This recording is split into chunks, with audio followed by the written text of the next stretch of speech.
কারোর সাথে কম্পেয়ার করবেন না। ও প্লাস পাইছে, সফল হয়েছে, ওর চাকচিক্য, ওইটা দেখেই হ্যাপি হবেন না। এই চাকচিক্যটাই তার পুরো লাইফ না। মানুষ যেটা শেয়ার করে ফেসবুকে, এটা হচ্ছে রিল।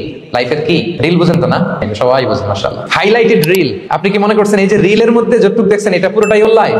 না রে ভাই, ওরও অনেক কষ্ট আছে, ওরও অনেক ব্যর্থতা আছে, ফেলিয়ার আছে, ওটাও ঢেকে রাখে, ওটা তো প্রকাশ করে না। দেখবেন আমরা ফেসবুকে ছবি শেয়ার দিলে কি করি? সবচেয়ে ভালো ছবিটা খুঁজি, হাসি দেওয়া, স্মাইলিং ফেস, স্মার্ট লাগতেছে, সুন্দর পিকচার হয়েছে, এটা দিই। কারণ আমি যে হ্যাপি এটা দেখাইতে চাই আমি সবাই, ঠিক কিনা? তার মানে আমার দুঃখের অংশটা তো আমি শেয়ার করি না। সো আপনি কারো চাকচিক্য দেখলে অবাক হবেন না, এটাই তার হোল লাইফ নয়। It's not the entire picture of his life. এটা হচ্ছে হাইলাইটেড রিল। এটা কি? সবাই বলেন এটা কি? সো কখনো কম্পিট করবেন অন্যের সাথে। তাহলে কার সাথে কম্পিট করবেন? Compete with yourself. নিজের সাথে কম্পিট করুন, নিজের সাথে কম্পিট করুন। and try to be the better version of yourself in every single day. প্রতিদিন নিজেকে একটু একটু করে ডেভেলপ করার চেষ্টা করুন।